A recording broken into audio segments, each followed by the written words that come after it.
ako, parang siguro, ano na lang din, parang unpopular take ko na lang din dito is that we are also to blame as to why Yes, these I people agree. have Yes. this kind of parang Mindset. yabang in themselves. Kasi parang we gave them that free pass. Kasi if we think about it, if we don't really glorify yung pagiging half ng mga tao, di ba usual nga kapag may nakita tayo na hindi talagang usual na Pinoy features, pero who are we to say kung ano yung usual Pinoy features? Sa dami na ng parang itsura and sa dami na ng parang pinagdaanan natin when it comes to colonization. So, sino tayo para magsabi kung ano yung pure Pinoy and hindi pure Pinoy? Pero whenever we see people na medyo foreign sa atin, ang usual na tanong natin, anong half mo? Ako, May lahi ka ba? I usually get that. Anong lahi mo? Anong half mo? Ah, talaga? Wala. Mukha kang foreigner. And what are you trying to say to me na ang Pinoy hindi pwede magmukhang matangos ang ilong, ang Pinoy ba hindi pwedeng maging maputi, ang Pinoy ba hindi pwedeng magmukhang maganda or malaki ang mata. Kasi I think it opens up a notion as well na kapag halfy ka, you are like a better looking Filipino.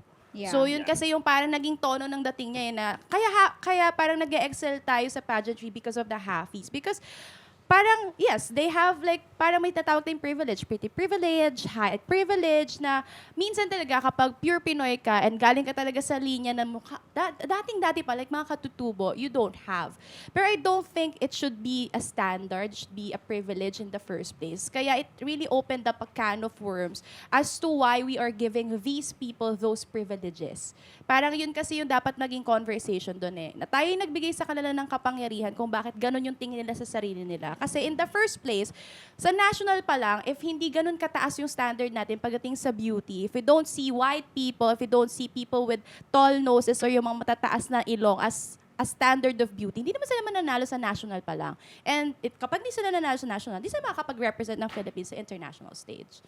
Tumpa. Actually. Yeah. So Kaya for you, oh yeah, sorry. go. Kaya kapag may mga half, diba, lagi, tsaka it's a thing now na parang, hindi, magjowa ka ng foreigner para malahian. Oo. It's a thing. Yeah, my It's a gosh. thing that is kind of off-putting maybe, na na parang, okay, so you need to get parang lahi ng iba for you to have attractive Oh, children. yes. Oo. May mga ano nga eh, trend ngayon na parang sa TikTok na any foreign nationality mixed with Filipino, yun daw yung the best. Ganon. May mga ganon. Lagi namang may mga sinasabing, Oo. ganun Pero I eh. don't think parang, kahit pa yung notion na yan, yung ganyang thinking na kapag minix mo yung any race sa Filipino, maganda yung kakalabasan. Kahit pa na mas advantage tayo sa point of view na yan. Kasi ibig sabihin, ang ganda ng lahi ng Pinoy. Of Kasi kahit course. saan mo ihalo, Of maganda course. kami. Kahit pa nandun tayo sa advantage na yun, I don't think we should put ourselves in like a level of supremacy over other races.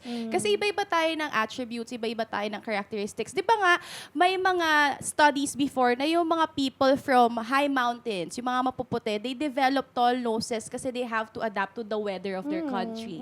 So tayo medyo kayumanggi kasi mas mainit sa Pilipinas. So kailangan i-protect ng skin natin yung mga Pilipino by, I don't know, producing less or more melanin. Correct me Yes. if I'm more More. melanin. Kaya tayo parang kayumanggi. So that's the reason. So it doesn't have anything to do with how parang beautiful you are dahil lang, kunyari, foreigner ka, American ka, European ka, you have blue eyes. Doesn't have anything to do with that. Just speaks about where you are really from. Yeah, tsaka beauty is really subjective. Dapat wala tayong parang standards na ganun eh, na parang ay mas Ideally. maganda to. In an ideal world. In a Kaya, perfect kaya world. kahit pangit yung pangyayari, pangit yung comment, yung magandang part dun is, yun nga, like what you said, it opened up a can of worms. It opens up the discussion na totoo naman talaga that halfies do have an advantage, hindi lang naman sa pageantry, di ba? Dito rin Pag-aartista. naman sa pag-aartista. Oo. But I don't think the conversation kasi should be framed as half Filipino versus full Filipino. Bagkus, dapat yung conversation is dun sa yung real issue na ano ba yung mga qualities na the pageant industry tends to favor. Parang the conversation should be about how much privilege really are we willing to give to these people? Kasi if titingnan mo, pag inalis mo kasi yung pagiging half nila or yung ethnicity ng isang tao, sino ba siya? Mm, I think that's the more important conversation. Sino ba yung mga taong dapat natin bigyan ng pribilehiyo? Kasi even if tanggalin nyo lahat ng halfies sa Pilipinas ngayon, of course, we're gonna give these advantages and these privileges to another set of people who we deem as ideal. So kahit tanggalin mo naman yung mga halfies na yan, kung nandun pa rin sa atin yung thinking na, mas maganda pag mas maputi, mas maganda pag mas matangos ang ilong, mas maganda kapag iba yung kulay ng mata. If we still have those thinking as Filipinos and we still think ourselves as parang lesser than those na merong ganong qualities, hindi pa rin magbabago yung landscape natin. So the thinking and the mindset change should start with us.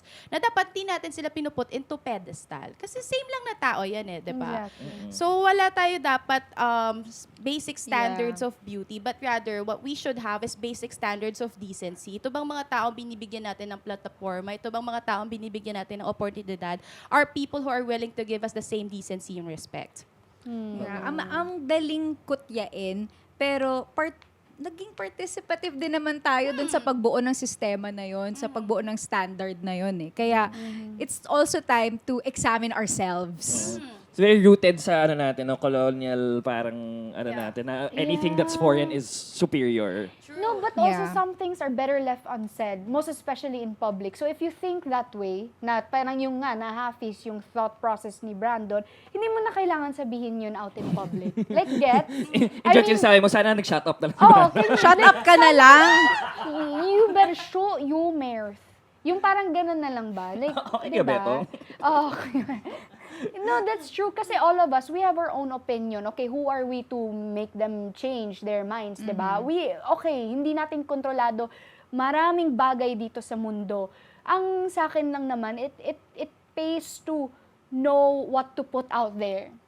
It pays to be sensitive enough, think enough, be smart enough to discern kung ano ba yung pwede at hindi mo pwedeng i-put out there. Para lesser na lang din, less tayo ng issue, less tayo ng controversy. Kasi aminin natin, lahat naman tayo hindi perfecto. Okay, may mga opinions tayo na salungat sa iba. Okay, so if that's your case, then stick to that. Huwag mo nang i-share pa sa iba. Yun na yun. Ako buti na lang shinare niya. Yeah, ako din. Ako din. Buti na lang shinare niya. Shinare niya. Take one for the team, Brandon. Maraming salamat sa'yo. Dahil sa'yo, nagkaroon ng diskusyon. Exactly. Yes. Oo. So sa lahat ng mga pangyayari na gano'n naman, there's always a beautiful, kumbaga, side to it, which is, yun nga, napag-usapan, people are more aware of it. Pero next time, para na lang din, di ba? But everything happens for a reason. So I think it was meant to happen na ma-open up yun. Ako kasi, like, I'll admit. Alay ka lang, Brandon. Yeah, tama. Sabi Alay ka. ka. Sacrificial lamb ka.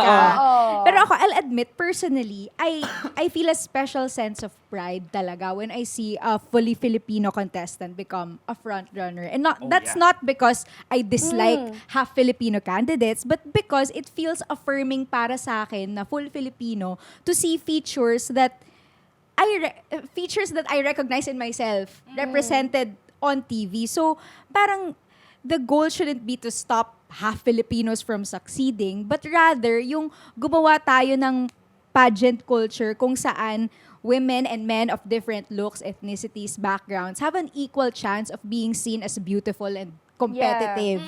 Yeah.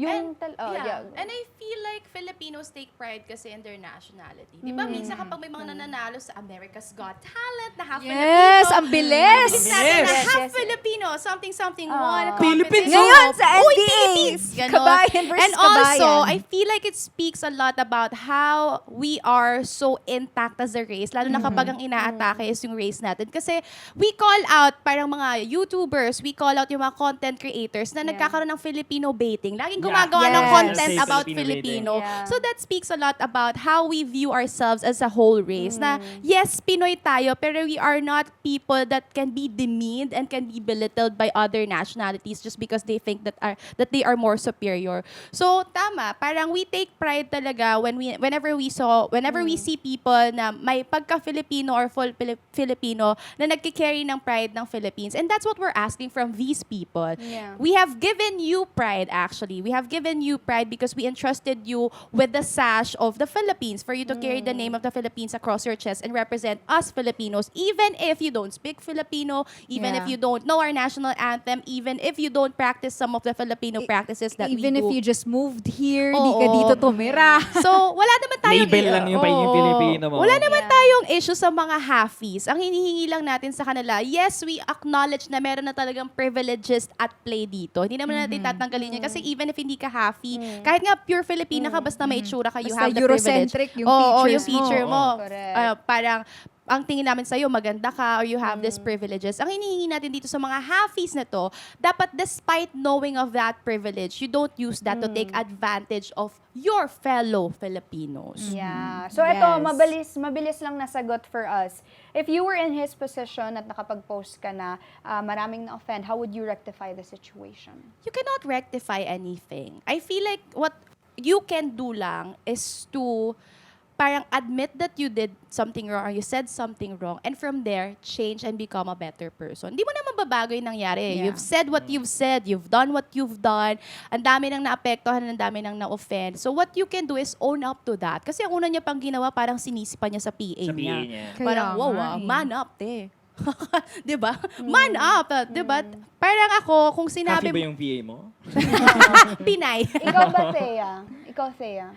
Ako, I agree. Wala ka nang magagawa eh. I mean, nag-statement siya and ano pa ba magagawa mo in that situation? Siyempre, yun na lang naman, di ba? Magpo-post ka na lang na lagi naman ganun pag may Sorry. nakaka-cancel. Like, I'm working to better myself and Yes. change my mindset, blah, blah, blah. So, ewan ko, walk the talk. Oo. Siguro kung gusto niya ng redemption, ang redemption na may bibigay natin sa kanya, mag-practice ka ng pagka-Pinoy, magsalita ka ng Tagalog, aralin mo yung national anthem natin. Tsaka, kung dito ka na lang din naman nakatira, dapat marunong ka mag-Tagalog. Kahit Yun yung- konti lang yun naman. yung Kaya redemption nga. mo for us. Di ba? Ikaw? Kahit may Diyos lang, bigay ko sa'yo. Yes, yung aral. Oh, mabuhay. Yes. Magandang Magandang araw. umaga. Magandang gabi. Oh, okay na. Sige, alam mo yun. Kahit konti lang naman effort na ng OT Pops. Yeah. Or maybe if you really can't do all these things, then maybe don't represent the Philippines. Yeah, wag next ka na time. lang Yun mag- na yun budget. Oo. Yun na lang Or yun eh. mag-budget Mag-represent ka, ka ng pero... taga-Guam. Yeah, Oo. taga-Guam yung nakasulat. Oh, yun nasa sash, Oo. taga-Guam. Taga-Guam. Taga-Guam talaga. Na-trigger ka ba doon? Diba, wala namang pumipilit sa'yo na i-representa mo yung Pilipinas. Tayo, ang bumoto sa kanya. Yung mga judges lang. Bakit kasi nanalo yan? Sabay-sabay nating sabihin. Kaya pa ba, te? Oh.